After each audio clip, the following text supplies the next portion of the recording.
창세기 백문백답, 사람에 대한 특별한 서술적 구조와 음식.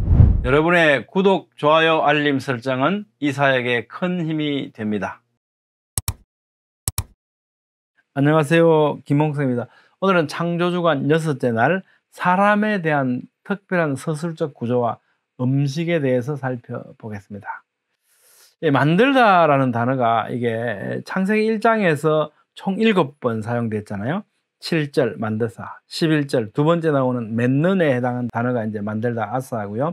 12절에 맺는, 16절에 첫 번째 나오는 만드시고, 25절에 만드시니, 26절에 만들고, 31절 지으신으로 번역되어 있습니다.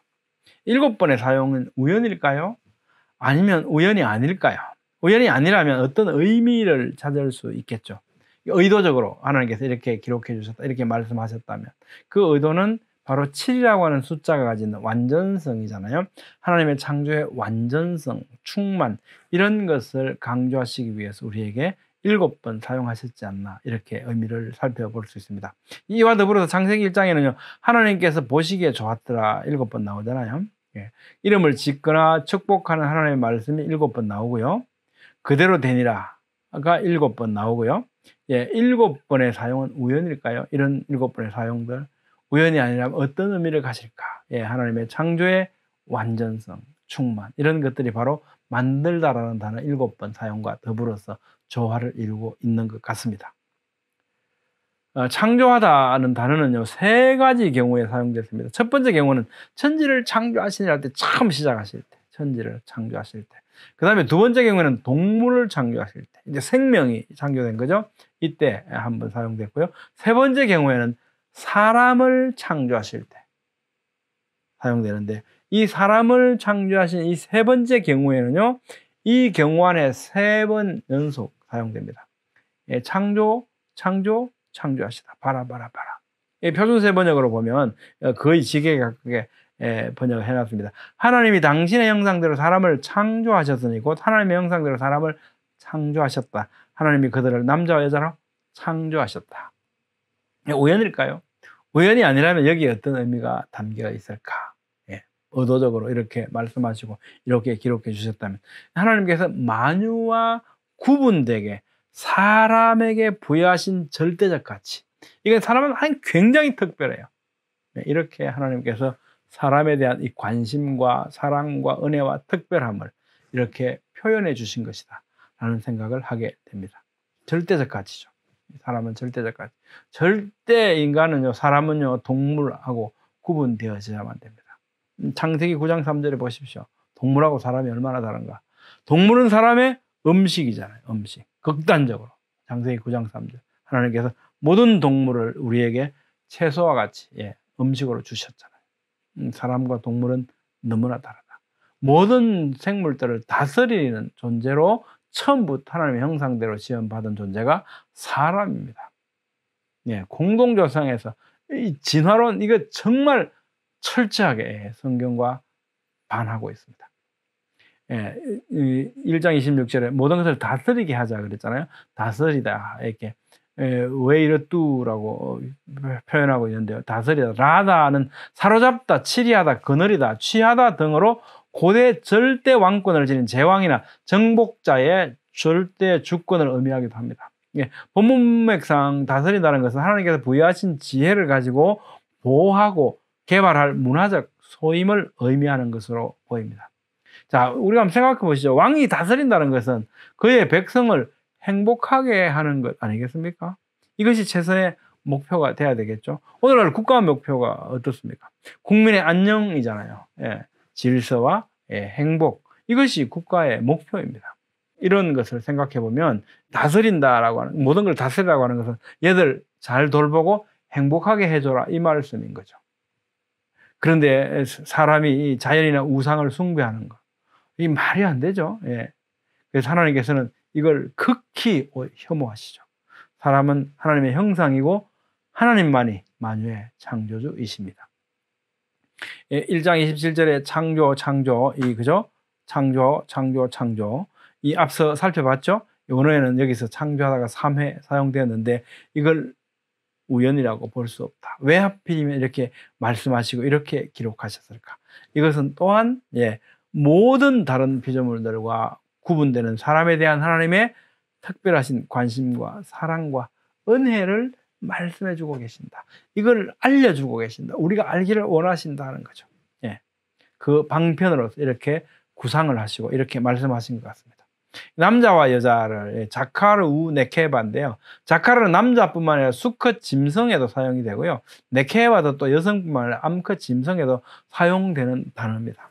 그러니까 여기서 남자와 여자는 아담 할아버지, 하와 할머니를 지칭하는 것보다는 보편적인 사람, 남성과 여성을 가리키고 있습니다.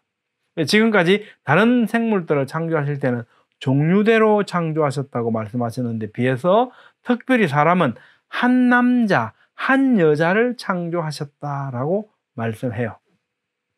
이는 남자와 여자는 모두 사람이라는 범주에 포함되는 존재로서 본질적으로 아무 차이가 없죠. 남성이 오라다 여성이 오라다 이건 말이 안 되는 겁니다. 여성은 하나님의 형상, 남성은 하나님의 형상대로 지음받은 존재입니다.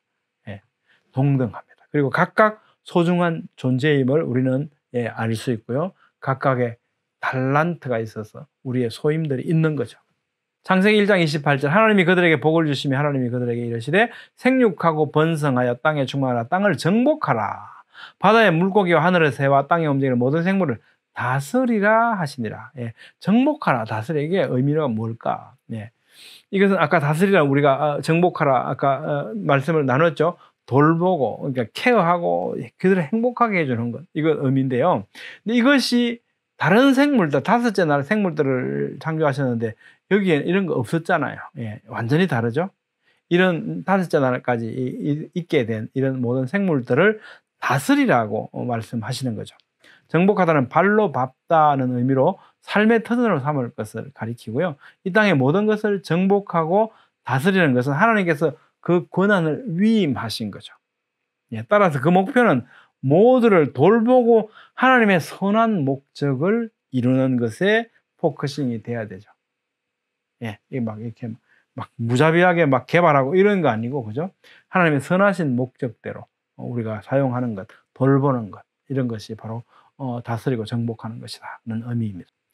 옥스퍼드 원어 성경 대전은요, 이렇게 설명합니다.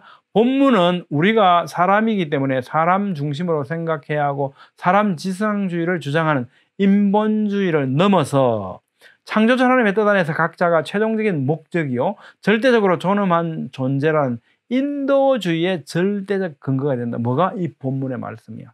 이는 우리 자아의 절대적 존엄과 아울러 우리가 누릴 수 있는 축복의 무한한 가능성을 신적 권위와 역사적 사실에 근거해서 선언하고 보장하는 가장 원형적인 인간 권리 장전이다. 하나님이 이르시되 내가 온 지면에 씨 맺는 모든 채소와 씨 가진 열매 맺는 모든 나무를 너에게 주노니 너의 먹을거리가 되리라. 온 지면에 씨 가진 열매 맺는 나무, 모든 나무를 먹을거리로 주셨습니다. 우리는 먹을 것을 위해서 고생하면서 노동해야 하는 존재로 창조되지는 않았습니다. 처음에는요. 그러나 선악과 사건은 땅이 우리에게 은근퀴를 내고 농사를 짓고 농작물을 먹게 만들었습니다. 그럼에도 불구하고 여전히 우리를 하나님께서는 먹이고 계십니다. 시편 104편 볼까요? 여호와께서 그가 가축을 위한 풀과 사람을 위한 채소를 자라게 하시며 땅에서 먹을 것이 나게 하셔서 사람의 마음을 기쁘게 하는 포도주와 사람의 얼굴을 윤택하게 하는 기름과 사람의 마음을 힘있게 하는 양식을 주셨도다. 쌀, 나락을 이렇게 그저 이게 심으면 당연히 나겠지가 아니고 모든 것을 자라게 하시는 분 하나님이시라는 거죠. 우리가 먹을 음식들을 지금도 그걸 제공해 주시는 분은 하나님이시라고 하는 것을 우리는 잊지 말아야 하겠습니다. 너희에게 주노니 이 단어는 원어 성경에 보면 너희에게 준다. 힘내라고 하는 감탄사가 빠져 있습니다. 우리 번역에는요. 이 감탄사를 통해서 우리 관심을 모으고 있는 거죠. 그럼 이것은 그 다음에 나온 내용 여기에 주목하라 이런 의미를 갖고 있습니다. 하나님의 시대 내가 온 지면에 씨 맺는 모든 채소와 씨 가진 열매 있는 모든 나무를 너희에게 주노니 너희의 먹을 것이 되리라. 힘내 너희에게 주노니. 자, 너에게 주노니 여기서 주다라는 것은 위임하다, 용납하다, 허락하다, 채워주다 이런 의미로 사용이 되거든요. 이는 하나님께서 사람에게 음식물을 주시되 무엇을 취하든지 용납하시며 부족함이 없이 넘치도록 채워주실 것임을 의미합니다. 언어가 가진 의미입니다. 이게 특히 여기서 주노니 나타티는요, 완료형으로서 사람에게 식물을 주는 것이 변경할 수 없도록 완전하게 이미 이루어졌다는 것을 나타내고 있습니다. 한편 창조시 사람에게는 채식을 하도록 하셨다. 육식은 아직 허용되지 않은 상태였다는 것을 우리는 알 수 있습니다. 우리는 왜 그러면 언제부터 육식을 하게 되었을까요? 창세기 9장 여기 보면 노아홍수가 끝나고 나서 방주에서 내렸는데 그때 하나님께서 말씀하셨죠. 노아와 그 아들들에게 복을 주시며 그들에게 이르시되 그러면서 생육하고 번성하여 땅에 충만하라. 땅의 모든 짐승과 공중의 모든 새와 땅에 기는 모든 것과 바다의 모든 물고기가 너희를 두려워하며 너희를 무서워하리니. 지금 모든 걸 다스리라고 그러셨는데 뭔가 이 상황이 달라지고 있습니다. 이것들은 너희의 손에 붙였음이니라. 모든 산 동물은 너희의 먹을 것이 될지라. 채소같이 내가 이것을 다 너희에게 주노라. 그러나 고기를 그 생명되는 빛에 먹지 마라. 여기서 우리는 다시 한번 동물과 사람의 극명한 차이를 우리는 잘 알아야 됩니다. 우리는 그 진화된 어쩌다 보니 진화된 그런 동물이 아닙니다. 먹을거리로 준다. 또 이제 이게 모든 땅의 모든 짐승과 하늘의 모든 새와 생명에 있어 땅에 기는 모든 것에게는 내가 모든 푸른 풀을 먹을거리로 준다. 이렇게 모든 지금 4번이 중복되고 있는데 그죠? 땅과 하늘에 살아가는 모든 생물들에게 먹거리를 마련해 주심으로써 생육하고 번성하도록 해 주셨습니다. 우리는 생물들이 먹이를 해결하며 살아가는 것은 그저 자연의 이치라고 생각하기 쉽죠. 당연히 그런 것처럼. 그러나 결코 그렇게 생각해서는 안 된다는 겁니다. 아니, 자연이 뭐길래 마치 무슨 이치를 가지고 있습니까? 자연이? 그렇게 말하는 건 곤란하다. 안 된다는 겁니다. 들짐승들과 까마귀를 먹이시고 기르시는 분은 하나님이십니다. 욥기 38장 까마귀 새끼가 하나님을 향하여 부르짖으며 먹을 것이 없어서 허우적거릴 때 그것을 위하여 먹이를 마련한 이가 누구냐. 시편 104편 여호와께서 마시게 하시니 가축을 위한 풀과 사람을 위한 채소를 자라게 하신다. 누가복음 12장 까마귀를 생각하라. 심지도 아니하고 거두지도 아니하며 골방도 없고 창고도 없으되 하나님이 기르신다. 하나님이 기르신다는 거예요. 그러면서 어떻게 해요? 너희는 새보다 얼마나 더 귀하냐. 뭘 그렇게 걱정하냐 라고 말씀하십니다. 이 말씀은 참으로 위로가 되죠. 1장 30절 또 땅의 모든 짐승과 하늘의 모든 새와 생명이 있어 땅에 있는 모든 것에게는 내가 모든 푸른 풀을 먹을 거리로 주노라 하셨는데 그럼 물속 생물들한테 하나님께서 음식 안 주신 거 아니냐? 아니 주셨어요. 1장에는 기록이 안 되어 있습니다. 그런데 주셨답니다. 시편 104편 볼까요? 자, 거기에는 크고 넓은 바다가 있고 그 속에는 생물 곧 크고 작은 동물들이 무수하니이다. 그곳에는 배들이 다니며 주께서 지으신 리와단이 그 속에 노나이다. 이것들은 다 주께서 때를 따라 먹을 것을 주시기를 바라나이다. 주께서 주신 적 그들이 받으며 주께서 손을 펴신 적 그들이 좋은 것으로 만족하다가. 바닷물에 플랑크톤이 그냥 저절로 있는 게 아닙니다. 하나님께서 먹이시는 거다. 우리는 그것을 잊지 말아야 하겠죠. 자, 그런데 왜 그러면 이렇게 모든 것에게 모든 푸른 풀을 먹이로 주셨는데 육식 동물들 이게 어떻게 된 거냐? 언제부터 육식하게 됐을까? 창조시 모든 동물이 모든 식물을 먹을 수 있도록 하셨습니다. 거기는 독초도 없습니다. 모든 식물 아무거나 먹어도 됐다는 거죠. 육식을 허용하시지 않으셔서 약육강식의 피 흘림은 없었습니다. 그러다가 아마도 노아홍수가 끝나고 나서 선악과 사건이 있고 노아홍수 사건이 있고 그러고 나서 방주에 내린 후에 사람에게 육식을 허용하셨지 않습니까? 아마 그 이후에 언제부턴가 동물들도 육식을 허용하신 것 같습니다. 방주에 막 이렇게 한 쌍, 너는 7쌍 이렇게 해서 다 정해 주셨잖아요. 근데 들어가서 얘가 잡아먹으면 안 되죠? 그때는 다 어떻게 해요? 아직도 다 채식의 상태였죠. 동물이 동물 잡아먹는 게 없었다는 겁니다.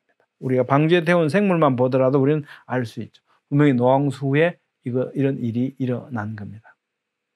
여러분 생각 어떻습니까? 오늘은 창조주간 6째 날 사람에 대한 특별한 서술적 구조와 음식에 대해서 살펴봤습니다. 다음 시간에는요, 음식 회복 전망, 창조주간의 결론에 대해서 살펴보겠습니다. 감사합니다.